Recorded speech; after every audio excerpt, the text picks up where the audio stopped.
ಕರೆಯುವಂತಹ ಒಂದು ವಿಶಿಷ್ಟವಾದಂತಹ ಚಿಂತನೆಯ ಮೂಲಕ ಸ್ತ್ರೀಯರಿಗೆ ಸಮಾನವಾದಂತಹ ಅವಕಾಶವನ್ನ ಕಲ್ಪಿಸಿಕೊಟ್ಟು ಅನುಭವ ಮಂಟಪದಲ್ಲಿ ಎಷ್ಟು ಮಹತ್ತರವಾಗಿರ್ತಕ್ಕಂಥ ಬದಲಾವಣೆ ಆಯಿತು ಅಂತಂದ್ರೆ, ಅವರು ಪುರುಷರನ್ನ ಸರಿಸಮಾನವಾಗಿ ಕೂತು ಅವರು ಸಹ ತಮ್ಮ ಅನುಭವದ ನೆಲೆಯಲ್ಲಿ ವಚನ ಸಾಹಿತ್ಯವನ್ನ ಬರೆಯುವಷ್ಟರ ಮಟ್ಟಿಗೆ ಅವರಿಗೆ ಸ್ವತಂತ್ರ ಸಿಕ್ತು ಅಂತಕ್ಕಂಥದ್ದು ನಾವು ಬಹಳ ಅಭಿಮಾನದಿಂದ ಹೇಳಬೇಕಾಗಿರುವಂತಹದ್ದು. ಅಷ್ಟರ ಮಟ್ಟಿಗೆ ಬಸವಣ್ಣನವರ ವಿಚಾರಧಾರೆಗಳು ಸಮಾಜದ ಪ್ರಭಾವಿಸುವಂತ ಕೆಲಸವನ್ನ ಮಾಡಿದಂತಹದ್ದು. ನಮಗೆಲ್ಲ ಗೊತ್ತಿರುವಂತ ಇನ್ನೊಂದು ಶ್ರೇಷ್ಠವಾದಂತ ಚಿಂತನೆ ಅಂತಂದ್ರೆ, ಬಸವಣ್ಣವರು ಜಗತ್ತಿಗೆ ನೀಡಿದಂತಹ ಮಹಾನ್ ತತ್ವಗಳು ಅಂದ್ರೆ ಕಾಯಕ ಮತ್ತೆ ದಾಸೋಹ ಅಂತಕ್ಕಂಥದ್ದು. ಎಷ್ಟು ವಿಶಿಷ್ಟವಾಗಿರ್ತಕ್ಕಂಥ ತತ್ವಗಳು ಅಂತಂದ್ರೆ ನೋಡಿ, ಕಾಯಕವೇ ಕೈಲಾಸವೆಂದು ಕರೆದರು. ಅಂದ್ರೆ ಒಂದು ದೈವತ್ವವನ್ನು ತುಂಬುವಂತ ಕೆಲಸವನ್ನ ಮಾಡಿ ಪ್ರತಿಯೊಬ್ಬರ ಕೆಲಸ ಮಾಡಲು ಪ್ರೇರೇಪಣೆಯನ್ನು ನೀಡುವಂತ ಕೆಲಸವನ್ನ ಮಾಡಿದ್ರು. ಕೆಲಸಗಳ ಬಗ್ಗೆ ಇದ್ದಂತಹ ತಾರತಮ್ಯವನ್ನ ಹೋಗಲಾಡಿಸುವಂತ ಕೆಲಸವನ್ನ ಮಾಡಿದ್ರು. ಸಮಾಜಕ್ಕೆ ಉಪಯುಕ್ತವಾದಂತಹ ಕಾಯಕ ಎಲ್ಲವೂ ಸಹ ಶ್ರೇಷ್ಠ ಅಂತಕ್ಕಂಥ ಭಾವನೆಯನ್ನು ತರುವಂತ ಕೆಲಸವನ್ನ ಮಾಡಿದ್ರು.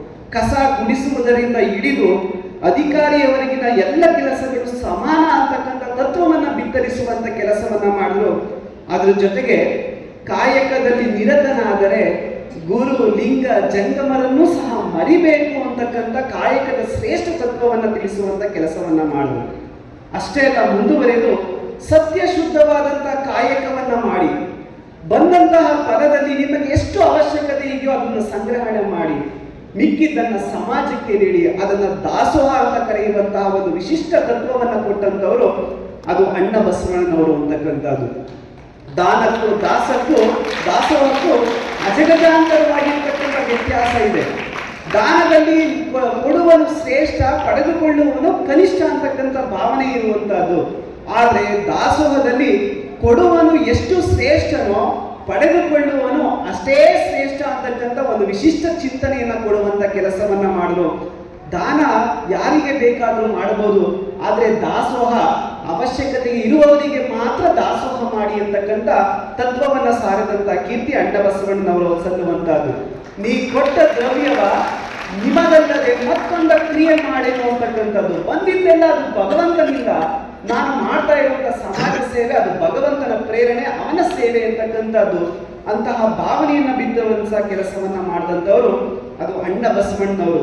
ಅವರ ಘನ ವ್ಯಕ್ತಿತ್ವವನ್ನ ಮಡಿವಾಳ ಮಾಚಿದೇವರು ಎಷ್ಟು ಅದ್ಭುತವಾದಂತಹ ಸಾಲುಗಳಲ್ಲಿ ಉಲ್ಲೇಖ ಮಾಡ್ತಾರೆ ಅಂದ್ರೆ, ಬಸವಣ್ಣನ ನಡೆ ಪರುಷ, ಬಸವಣ್ಣನ ನುಡಿ ಪರುಷ, ಬಸವಣ್ಣನ ದೃಷ್ಟಿ ಪರುಷ, ಬಸವಣ್ಣನ ಹಸ್ತ ಪರುಷ, ಬಸವಣ್ಣನ ಭಾವ ಪರುಷ, ಬಸವಣ್ಣನ ಮನ ಪರುಷ. ತನು ಮನ ಧನ ನಿವೇದಿಸಿದಾತ ಬಸವಣ್ಣನು, ಬಸವಣ್ಣನ ನೆನೆಯುವುದೇ ಲಿಂಗಾರ್ಚನೆ. ನೋಡಿ ಎಷ್ಟು ಇವತ್ತೆಲ್ಲ ನೀವೇನ್ ಮಾಡಿದ್ದೀರಾ ಅಂದ್ರೆ ಲಿಂಗಾರ್ಚನೆಯನ್ನ ಮಾಡಿದ್ದೀರಿ. ಬಸವಣ್ಣನ ನೆನೆಯುವುದೇ ಲಿಂಗಾರ್ಚನೆ, ಬಸವಣ್ಣನ ನೆನೆಯುವುದೇ ಪರತತ್ವ. ನಿಮ್ಮ ಶರಣ ಬಸವಣ್ಣ ನಿಂತಹ ಮಹಿಮ ನೋಡಯ್ಯ ಅಂತಕ್ಕಂಥ ಮಾತನ್ನ ಉಲ್ಲೇಖ ಮಾಡಿರ್ಬೇಕಾದ್ರೆ ಬಸವಣ್ಣನವರ ಒಂದು ಘನ ವ್ಯಕ್ತಿತ್ವ ಎಷ್ಟರ ಉತ್ತುಂಗಕ್ಕೆ ಏರಿತ್ತು ಅನ್ನೋದನ್ನ ನಾವೆಲ್ಲ ಚಿಂತನೆಯನ್ನ ಮಾಡಬೇಕಾಗಿರುವಂತಹದ್ದು. ಅದ್ರ ಜೊತೆಗೆ ನಮ್ಮ ಪರಮ ಪೂಜ್ಯ ಶಿವಕುಮಾರ ಮಹಾಶಿವಯೋಗಿಗಳವರನ್ನ ಒಬ್ಬ ಪತ್ರಕರ್ತರು ಬಂದು ಕೇಳ್ತಾರೆ, ಇಷ್ಟೊಂದು ಸಮಾಜ ಪ್ರೇರಣೆ ಮಾಡುವುದಕ್ಕೆ ಯಾರು ನಿಮ್ಮ ಬದುಕಿನಲ್ಲಿ ಸ್ಫೂರ್ತಿ ಅಂತಕ್ಕಂಥ ಮಾತನ್ನ ಕೇಳ್ತಾರೆ. ಅದಕ್ಕೆ ಪೂಜ್ಯರು ಹೇಳ್ತಾರೆ, my visions were changed after knowing the Basava philosophy. ಎಷ್ಟು ಅಮೂಲ್ಯವಾದಂತಹ ನುಡಿಮುತ್ತುಗಳು ಅಂದ್ರೆ, my visions were changed after knowing the Basava philosophy. It led us to give service in different manner to the society. These principles of Basavanna are ever-solving formulas to solve all problems of India forever ಅಂತಕ್ಕಂಥ ಮಾತನ್ನು ಹೇಳ್ತಾರೆ. ಅಷ್ಟರ ಮಟ್ಟಿಗೆ ಇವತ್ತು ಪರಮ ಪೂಜ್ಯ ಶಿವಕುಮಾರ ಮಹಾಶಿವಯೋಗಿಗಳವರನ್ನ ಪ್ರಭಾವಿಸಿದಂಥ ಎರಡು ತತ್ವಗಳು ಬಸವಣ್ಣವರು ಕೊಟ್ಟಂತದ್ದು ಅದು ಕಾಯಕ ದಾಸೋಹ ಅಂತಕ್ಕಂಥದ್ದು. ಇವತ್ತು ಆಧುನಿಕ ಕರ್ನಾಟಕ ನಿರ್ಮಾಣದಲ್ಲಿ ಮಠಮಾನ್ಯಗಳ ಕೊಡುಗೆಯೂ ಸಹ ಅಷ್ಟೇ ಅಪಾರವಾಗಿರುವಂತಹದ್ದು. ನಮ್ಮ ಸಮಾಜದಲ್ಲಿ ಇರ್ತಕ್ಕಂಥ ಎಲ್ಲ ಮಠಮಾನ್ಯಗಳು ಇವತ್ತು ಬಸವಾದಿ ಶಿವಶರಣರು ಕೊಟ್ಟಂತ ಎರಡು ಶ್ರೇಷ್ಠ ತತ್ವಗಳನ್ನ ತಮ್ಮ ಮೂಲ ತತ್ವಗಳನ್ನಾಗಿ ಮಾಡಿಕೊಂಡಿದ್ದಾರೆ. ಅದುವೇ ಕಾಯಕ ಮತ್ತೆ ದಾಸೋಹ ಅಂತಕ್ಕಂಥದ್ದು. ಇವತ್ತೇನಾದರೂ ನಮ್ಮಲ್ಲಿ ಬಡತನ ನಿವಾರಣೆ ಆಗಿದೆ, ಒಂದು ನಿರುದ್ಯೋಗ ಏನಾದರೂ ನಿವಾರಣೆ ಆಗಿದೆ, ನಮ್ಮಲ್ಲಿ ಮೂಢನಂಬಿಕೆಗಳು ಕಂದಾಚಾರ ಏನಾದರೂ ನಿವಾರಣೆ ಆಗಿದೆ, ಹಸಿವು ನಿವಾರಣೆ ಆಗಿದೆ ಅಂತಂದ್ರೆ ಅದು ನಮ್ಮ ಮಠಮಾನ್ಯಗಳ ಕೊಡುಗೆ, ಅದು ಬಸವಣ್ಣನವರ ಒಂದು ಸ್ಫೂರ್ತಿದಾಯಕವಾಗಿರುವಂತಹ ತತ್ವಗಳಿಂದ, ಆದರ್ಶ ತತ್ವಗಳಿಂದ ಸಾಧ್ಯ ಆಗಿರುವಂಥದ್ದು ನಾವೆಲ್ಲ ಮನಗಾಣಬೇಕಾಗಿರುವಂತಹದ್ದು. ಅಂತಹ ಬಸವಣ್ಣನವರನ್ನ ನಾವು ಸ್ಮರಣೆ ಮಾಡುವುದೇ ನಮ್ಮೆಲ್ಲರ ಭಾಗ್ಯ ಅಂತ ನಾವೆಲ್ಲ ಭಾವಿಸಬೇಕಾಗಿರುವಂತಹದ್ದು. ಇವತ್ತು ಬಸವಾದಿ ಪ್ರಮಥರನ್ನು ನಾವು ಅಷ್ಟೇ ಸ್ಮರಣೆಯನ್ನ ಮಾಡ್ಕೊಳ್ಬೇಕಾಗಿರ್ತಕ್ಕಂಥದ್ದು. ಬಸವಣ್ಣನವರ ಅಷ್ಟು ಘನವಾದಂಥ ವ್ಯಕ್ತಿತ್ವಕ್ಕೆ ಹೋಗ್ಬೇಕಾದ್ರೆ ಅದಕ್ಕೆ ಸ್ಫೂರ್ತಿದಾಯಕವಾಗಿ ಹೆಗಲಣೆಯಾಗಿ ನಿಂತವರು ಅನೇಕ ಶಿವಶರಣರು. ಆ ಅನೇಕ ಶಿವಶರಣರ ಸಾಲಿನಲ್ಲಿ ಅಧ್ಯಾತ್ಮದ ಬೆಳಕಿನ ಶಿವಶರಣೆ ಅಕ್ಕ ಮಹಾದೇವಿಯರು ಸಹ ಒಬ್ಬರಾಗಿರುವಂಥವರು. ಕನ್ನಡ ಸಾಹಿತ್ಯದ ಆರಂಭಿಕ ಕವಯಿತ್ರಿ ಎಂದು ನಾವೆಲ್ಲ ಭಾವಿಸ್ಕೊಂಡಿದ್ದೇವೆ. 12ನೇ ಶತಮಾನದ ಶಿವಶರಣರ ಸಂಕುಲದಲ್ಲಿ ಅಧ್ಯಾತ್ಮದ ಶಿಖರದಲ್ಲಿ ಏರಿದಂತಹ ಒಬ್ಬ ಶಿವಶರಣೆ ಅಂತಂದ್ರೆ ಅದು ಅಕ್ಕ ಮಹಾದೇವಿ ಅಂತಕ್ಕಂಥದ್ದು. ಶ್ರೇಷ್ಠ ವಚನಕಾರ್ತಿ ಮಹಾತಾಯಿ ಅಕ್ಕ ಮಹಾದೇವಿಯವರ ಸಾಧನೆ, ಅವರ ಸಾಹಸ ಇಡೀ ಹೆಣ್ಣು ಕುಲಕ್ಕೆ ಒಂದು ಶ್ರೇಷ್ಠ ಆದರ್ಶ ಅಂತಕ್ಕಂಥದ್ದು. ಆ ಆದರ್ಶ ಸಾಧನೆಯಲ್ಲಿ ತೋರಿದಂತಹ ಧೈರ್ಯ, ಸ್ಥೈರ್ಯ ಜಗತ್ತಿನ ಆಧ್ಯಾತ್ಮಿಕ ಇತಿಹಾಸದಲ್ಲೇ ಮಹತ್ತರವಾಗಿರ್ತಕ್ಕಂಥ ಸ್ಥಾನ ಪಡೆದಿದೆ. ಇವತ್ತು ಹೆಣ್ಣು ಮಕ್ಕಳಿಗೆ ಧೈರ್ಯ ಬೇಕು, ಒಂದು ಸ್ಥೈರ್ಯ ಬೇಕು ಅಂದ್ರೆ ನಾವು ಯಾರನ್ನ ನೆನೆಬೇಕು ಅಂದ್ರೆ ಅದು ಅಕ್ಕ ಮಹಾದೇವಿಯನ್ನು ನಾವು ಸ್ಮರಣೆಯನ್ನ ಮಾಡಿಕೊಡ್ಬೇಕಾಗಿರುವಂತಹದ್ದು. ಅಕ್ಕ ಮಹಾದೇವಿ ಕೇವಲ ಕರ್ನಾಟಕ, ಕೇವಲ ಕನ್ನಡಿಗರಿಗೆ ಮಾತ್ರ ಸೀಮಿತ ಅಲ್ಲ, ಇಡೀ ಜಗತ್ತಿನ ಮಹಿಳಾ ಸಾಧಕಿಯರಲ್ಲೇ ಅವರು ಅಗ್ರಗಣ್ಯರಾಗಿರುವಂಥದ್ದು. ಒಂದು ಅನನ್ಯವಾದಂತಹ ವ್ಯಕ್ತಿತ್ವ ಅವ್ರದ್ದು, ಪರಿಪೂರ್ಣತೆಯ ಬೆಳಗಿ ತೋರಿದಂತಹ ಒಂದು ಮಹಾಶಕ್ತಿ ಆಕೆ. ಅವರ ಜೀವನದ ಘಟನೆಗಳು, ವೈರಾಗ್ಯ ಪ್ರಭೆಯನ್ನು ಗಮನಿಸಿದರೆ ಅವರೊಂದು ಉರಿಯುವಂತಹ ಕರ್ಪೂರದಂತೆ ಅಂತ ನಾವೆಲ್ಲ ಭಾವಿಸಬೇಕಾಗಿರುವಂತಹದ್ದು. ಆಧ್ಯಾತ್ಮಿಕ ಪ್ರಗತಿಯಲ್ಲಿ ಸ್ತ್ರೀಯು ಯಾವ ಹಂತವನ್ನು ಹತ್ತಬಹುದೆಂಬುದನ್ನು ತೋರುವುದಕ್ಕೆ ಅಕ್ಕನ ಜೀವನ ನಿಜಕ್ಕೂ ಆದರ್ಶವಾಗಿರುವಂತಹದ್ದು. ಆತ್ಮಕ್ಕೆ ಗಂಡು ಹೆಣ್ಣೆಂಬ ಕೀಳು ಪ್ರಭೇದಗಳಿಲ್ಲವೆಂದು ಸಾರಿ ಒಂದು ಹೊಸ ಧೈರ್ಯ, ಚೈತನ್ಯಗಳನ್ನ ಕನ್ನಡ ನಾಡಿನ ಹಾಗೂ ದೇಶದ ಮಹಿಳೆಯರ ಹೃದಯದಲ್ಲಿ ಬಿತ್ತುವಂತ ಕೆಲಸವನ್ನ ಅಕ್ಕ ಮಹಾದೇವಿ ಮಾಡಿಕೊಂಡು ಬಂದಿರುವಂತಹದ್ದು.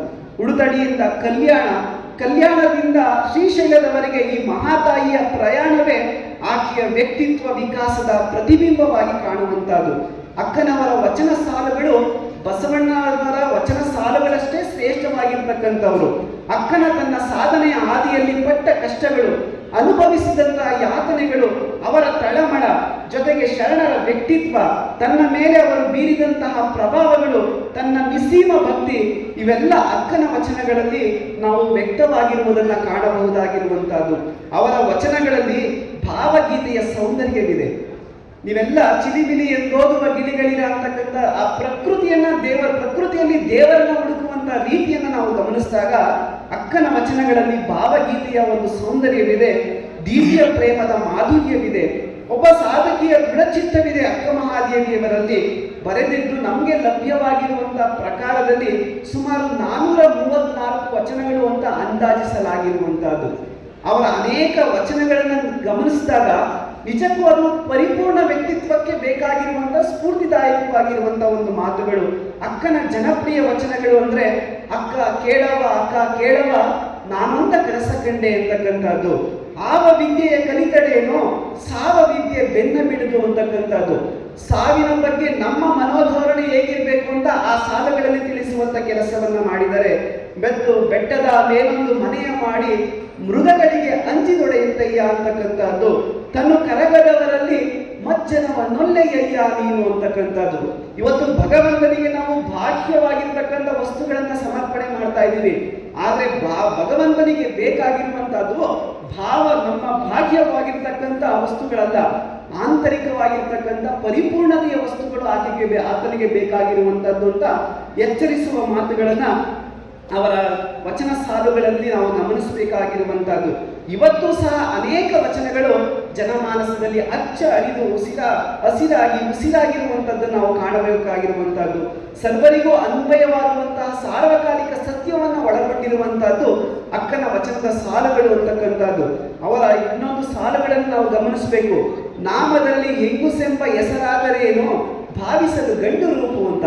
ಎಷ್ಟು ಆತ್ಮಸ್ಥೈರ್ಯ ಅವತ್ತಿನ ಸಂದರ್ಭದಲ್ಲಿ ಅಕ್ಕನಿಗೆ ಅಂತಂದ್ರೆ, ಅಷ್ಟರ ಮಟ್ಟಿಗೆ ಮನಸ್ಸು ಪರಿಪಕ್ವವಾಗಿದ್ದಂಥದ್ದು. ಉಟ್ಟ ಸೀರೆಯ ಸೆಳೆದು ತೊಟ್ಟ ತೊಡುಗೆಯ ಹರಿದು ಬಿಟ್ಟೆನೋ ನಾನು ಬಿಡುಮುಡಿಯ ಎಲೆದೇವ ಕೊಟ್ಟೆನೋ ಎನ್ನ ತನುಮನವ ಎಂದು ತನಗಿದ್ದ ನಿರ್ಮಲತೆಯನ್ನ ಸಾರಿಬಿಟ್ಟಳು ಅಕ್ಕ ಮಹಾದೇವಿ ಅಂತಕ್ಕಂಥದ್ದು. ತಾನು ನಡೆಸಿದ ಬಾಳುವೆ ಪಟ್ಟ ಅನುಭವಗಳನ್ನು ಆಧ್ಯಾತ್ಮಿಕ ಎರಕದಲ್ಲಿ ಒಯ್ದು ಹೊಸ ಮೂರ್ತಿಯನ್ನ ಸೃಷ್ಟಿಸಿದ ಅಂತಹ ತಾಯಿಯನ್ನು ನಾವೆಲ್ಲ ಸ್ಮರಣೆ ಮಾಡ್ಕೊಳ್ತಾ ಇರುವಂಥದ್ದು ನಿಜಕ್ಕೂ ಸಂತೋಷವನ್ನ ಉಂಟು ಮಾಡ್ತಾ ಇದೆ. ಅಂಥವರ ನಮ್ಮ ಆದರ್ಶವಾದಂತಹ ಮೌಲ್ಯಯುತವಾಗಿರ್ತಕ್ಕಂಥ ವಿಚಾರಧಾರೆಗಳು ಇವತ್ತಿನ ಆಧುನಿಕ ತಂತ್ರಜ್ಞಾನಕ್ಕೆ ಅವಶ್ಯಕತೆ ಇದೆ ಅಂತ ನಾವೆಲ್ಲ ಭಾವಿಸಬೇಕಾಗಿರುವಂತಹದ್ದು.